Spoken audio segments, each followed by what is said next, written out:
हर हर महादेव। हे प्रभु, मैंने हाथ पाँव वाणी शरीर कर्म नेत्र अथवा मन से जो भी अपराध किए हों, वो विहित हो या अविहित, उनको आप क्षमा करिएगा। हे करुणा सागर श्री महादेव शंकर, आपकी जय हो। भगवान शिव शंभु को समर्पित है अमावस तिथि, जो कि इस बार 29 जनवरी 2025 को है। आप सभी को माघ मास की मौनी अमावस्या की बहुत सारी शुभकामनाएं।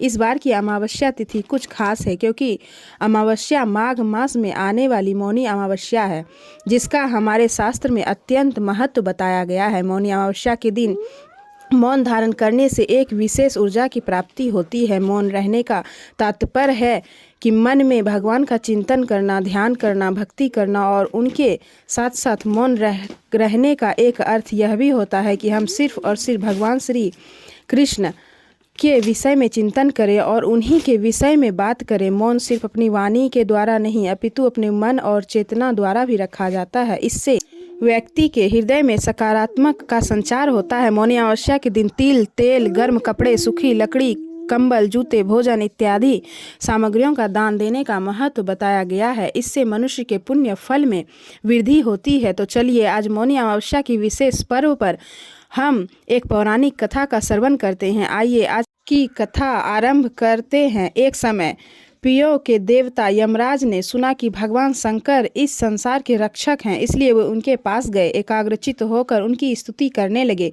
यमराज ने कहा, हे समस्त पापों को जलाने वाले भगवान आपको नमस्कार। देवताओं के संरक्षण प्रकाशमान महादेव को नमस्कार है। मृत्यु पर विजय प्राप्त करने वाले जटाजूटधारी रुद्र देव को नमस्कार है, जिनके गले में नील का चिन्ह सुशोभित है। आप पाप और ताप का नाश करने वाले हैं। सर्वव्यापी आकाश उन्हीं का अंश है। काल जो प्राणियों को ही अपना ग्रास बना लेता है, वह काल के भी आप स्वामी हैं और आप काल स्वरूप हैं। हे भगवान, वही भगवान शिव को नमस्कार है। देव देवेश्वर जब कोई कठिन तपस्या करता है तो वह प्रसन्न हो जाते हैं। भगवान ब्रह्मा भी मनुष्यों के श्रेष्ठ कर्मों से प्रसन्न होते हैं, और इसी प्रकार वेदों से जानने योग्य सनातन भगवान विष्णु विभिन्न प्रकार के यज्ञों और व्रतों से प्रसन्न होते हैं। मनुष्यों को परम भक्ति प्रदान करते हैं। देवी दुर्गा भी उपासना से प्रसन्न होकर भौतिक भोग और स्वर्गीय संपत्ति प्रदान करती है। भगवान सूर्य अपने उपासक को जीवन और स्वास्थ्य देते हैं। उसी प्रकार गणेश जी भी अर्ध चांद चंदन आदि से पूजित होने पर, उनके मंत्रों का जाप करने पर सभी विघ्नों को दूर करते हैं। लेकिन आपके पुत्र कार्तिकेय जी ने इस संसार के सभी प्राणियों के लिए स्वर्ग के द्वार खोल दिए हैं। उनके दर्शन मात्र से सभी मनुष्य, यहाँ तक कि पापी भी स्वर्ग के अधिकारी बन जाते हैं। यमराज के यह वचन सुनकर भगवान शिव ने कहा, हे धर्मराज, मनुष्य के मन का आंतरिक पाप नष्ट हो गया है। उनके हृदय में श्रद्धा का भाव उदय होता है। फिर पूर्व के प्रभाव से उसके हृदय में उत्तम तीर्थ और संत महात्माओं के दर्शन करने की इच्छा जागृत होती है। हे धर्मराज कुमार, कार्तिकेय के दर्शन से जो पुण्य प्राप्त होता है, उससे तुम्हें आश्चर्य करने की आवश्यकता नहीं है। कर्तव्य का उपदेश करने वाला वेद वाक्य सभी के लिए फलदायी होता है। अंतःकरण की शुद्धि के लिए सभी तीर्थों का सेवन करना, यज्ञ करना और विभिन्न प्रकार के दान देना उपयुक्त है। इसलिए मनुष्य को शुद्ध अंतःकरण से अपनी आत्मा का चिंतन करना चाहिए। हे यमराज, मैं समस्त भूतों में स्थित आत्मा हूँ।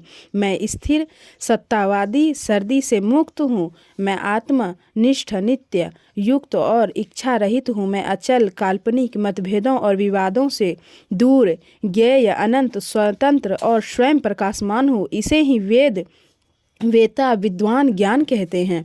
सर्वत्र आत्मचेतन रहते हैं। एक बुद्धिमान व्यक्ति सार्वभौमिक अंतर्निहित सार को जानकर संभाव से कार्य करता है, लेकिन मात्र दिशा स्वरूप अपनी आत्मा को भूल जाने के कारण सभी प्राणी संसार के बंधनों से बंधे हुए दिखाई देते हैं। तत्व ज्ञान से रहित बहिर्मुखी प्राणी एक दूसरे को कर्म, क्रोध, काम, भय, मोह और ईर्ष्या से दूषित करते हैं। अतः मतभेद से उत्पन्न इस रहस्य को मिथ्या जानकर अपने भीतर में स्थित दिव्य ईश्वर का साक्षात्कार करना चाहिए। यही सच्चा दर्शन है, जहाँ अभेद से भेद, वैराग्य से क्रोध और क्रोध के अभाव से क्रोध की प्राप्ति होती है।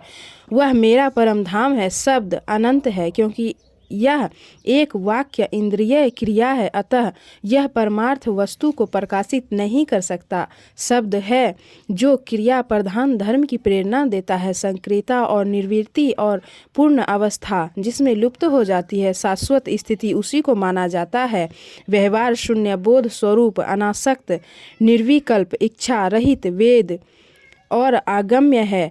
यमराज जिनकी जड़ अनादि काल से चली आ रही है, माया के कारण जिनकी विचार भी करना कठिन है, मायावी संसार से ऊपर उठकर माया का सर्वदा त्याग कर की स्नेह और आसक्ति से रहित हो गए हैं। ध्यान से सुनिए, जिस प्रकार एक पृथ्वी घूमती हुई प्रतीत होती है, वैसे ही यह आत्मा भी विवेक से अनेक मानी जाती है। इस प्रकार आत्मा को जानने से मनुष्य संपूर्ण संसार के बंधन से मुक्त हो जाता है। गुरु के मुख से श्रवण और विशेष ध्यान के माध्यम से आत्मा का ज्ञान प्राप्त करना उचित होता है। इस प्रकार आत्मा को जानने से मनुष्य स्वयं ही बंधन से मुक्त हो जाता है।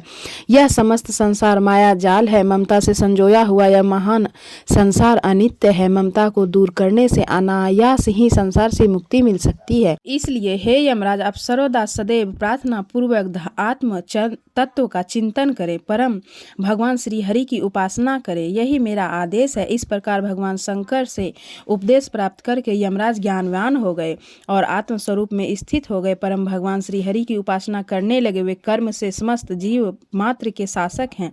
सभी प्राणियों को अपने कर्म अनुसार दंड से पुरस्कृत करते हैं और अपने चित्त को एक एकाग्रता में रखकर सभी प्राणी और मनुष्यों का कल्याण करते हैं। तो ये थी आज की हमारी मौनी अमावस्या की कथा।